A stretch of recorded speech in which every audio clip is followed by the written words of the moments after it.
तो दोहा में वार्ता होगी भी या नहीं होगी, कई सवाल उठ रहे हैं। अभी भी सस्पेंस बरकरार है। क्या ईरान पर एक बार फिर से अमेरिका का हमला होगा? क्योंकि अमेरिका ने दूसरी ओर तैयारी भी कर ली है। अमेरिका ईरान के बीच सीज फायर है, लेकिन इस सीज फायर के बीच भी पश्चिम एशिया में ऐसी चिंगारियां उठ रही हैं जो युद्ध के शोलों को भड़का सकती हैं। कल देर रात इराक में एक बड़ी घटना हुई। बगदाद के ग्रीन जोन में वहां हमला हो गया, जहां अमेरिका का दूतावास भी मौजूद है। ड्रोन से किए गए हमले के बाद ये कहा जा रहा है कि क्या ईरान शांति नहीं, युद्ध चाहता है। लेकिन डोनाल्ड ट्रंप के मन में शांति है। वॉल स्ट्रीट जनरल के हवाले से यह कहा गया कि ट्रंप युद्ध से थक चुके हैं, ईरान से वार्ता के जरिए मतभेद सुलझाना चाहते हैं। लेकिन दोनों पक्षों के बीच दोहा में हो रही वार्ता पर बहुत कंफ्यूजन बरकरार है। अमेरिका और ईरान के पक्षकार कतर के दोहा में मौजूद हैं, लेकिन दोनों के बीच डायरेक्ट बातचीत नहीं हो रही। आखिर इस बातचीत का भविष्य है क्या?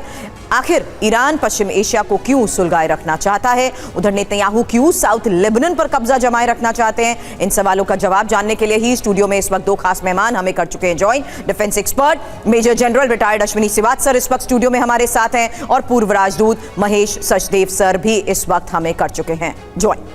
मेहमानों से बात करें, लेकिन उससे पहले नजर बड़ी खबर पर। इराक में अमेरिकी दूतावास पर हमला हुआ। देर रात यह हमला हुआ है और बगदाद के आसमान में ड्रोन नजर आया है। अमेरिकी दूतावास के ऊपर ड्रोन दिखाई दिया है। तो अमेरिकी दूतावास यहां पर है और बगदाद के आसमान में ड्रोन भी दिखा। ये देखिए, यहां पर हमला किया गया है। एक तरफ वार्ता हो सकती है, ऐसा कहा जा रहा है।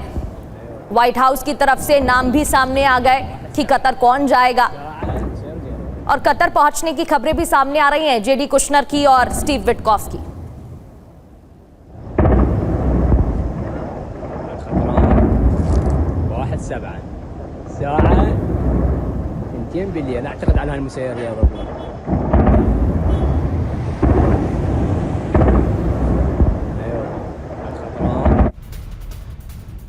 ड्रोन दिखते ही अलर्ट पर डिफेंस सिस्टम है, और एयर डिफेंस सिस्टम्स के जरिए ड्रोन को कैसे मार गिराया गया, इसको लेकर भी दावे किए गए।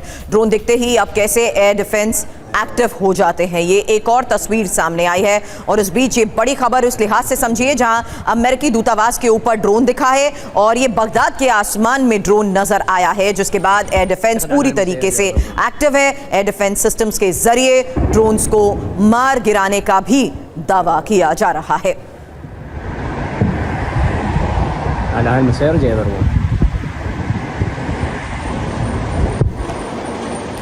तो सवाल अब कई है कि क्या अब ईरान लगातार एक बार फिर से अमेरिकी बेस को टारगेट कर रहा है? हालांकि बगदाद के आसमान में ड्रोन्स का नजर आना किस बात का संकेत है? और बड़ा सवाल यही कि आखिर एयर डिफेंस के जरिए ड्रोन्स को मार गिराने का भी दावा किया जा रहा है, लेकिन निशाने पर अभी भी अमेरिकी दूतावास है।